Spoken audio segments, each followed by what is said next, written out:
مولا علی کے دور خلافت کی بات ہے، ایک حبشی غلام تھا جو مولا علی سے بے پناہ محبت کیا کرتا تھا۔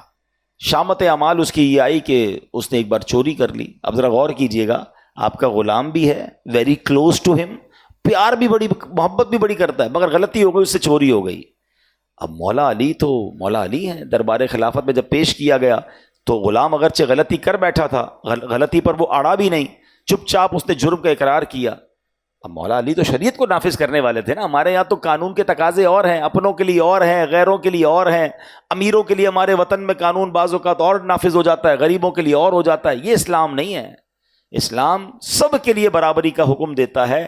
اللہ کرے کہ یہ مساوات اور یہ جسٹیفیکیشن جو ہے ہمارے یہاں بھی آئے کہ جو قانون ہے اس پر پراپر غریب امیر سب کے لیے ایک ہو۔ مولا علی کا خاص غلام، آپ سے محبت کرنے والا، ہو گئی چوری، اور جب پوچھا گیا تو کہا ہاں میں نے غلطی کر لی ہے، ہو گئی مجھ سے غلطی، تو مولا علی شیر خدا نے حکم دیا کہ اس کے ہاتھ کاٹ دیے جائیں۔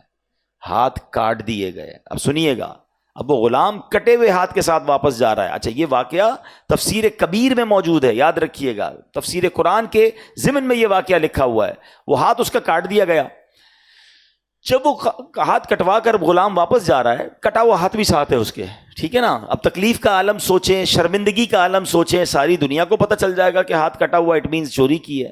سلمان فارسی رضی اللہ عنہ راستے میں مل گئے، اور ابن قوا رحمۃ اللہ تعالی، دو بزرگ تھے، تو انہوں نے پوچھا کہ تمہارا ہاتھ کس نے کاٹ دیا؟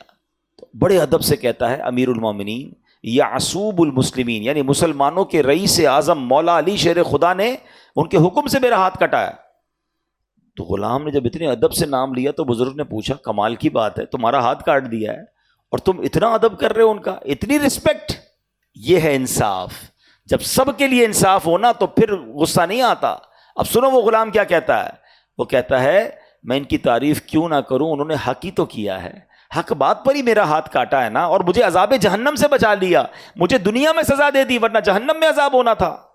سیدنا سلمان فارسی نے جب یہ باتیں سنی تو سارا ماجرا مولا علی کو جا کر عرض کیا کہ حضور آپ کا غلام تو کمال ہے، آپ نے اس کا ہاتھ کٹوا دیا، وہ باہر جا کر بھی آپ کو دعائیں دے رہا ہے، وہ باہر جا کر بھی آپ کو اتنے زبردست الفاظ میں یاد کر رہا ہے، سبحان اللہ۔ تو مولا علی شیر خدا نے پھر اس کو بلوایا، اس کا کٹا ہوا ہاتھ بھی ساتھ تھا۔ اللہ اکبر، آپ اللہ کی عطا سے ولایت کے اس مرتبے پر فائز ہیں۔ علماء کہتے ہیں آج بھی کسی کو ولایت ملتی ہے تو مولا علی کے در سے ملتی ہے۔ اب مولا علی نے کیا کیا، اس کٹے ہوئے بازو کو جوڑ دیا، اس کے اوپر اپنا رومال ڈالا، کچھ پڑھنا شروع کیا، اور جب کپڑا ہٹایا تو غلام کا ہاتھ بھی جڑا ہوا ہے، اور ایسا جڑا ہے جیسے کبھی کٹا ہی نہیں ہے۔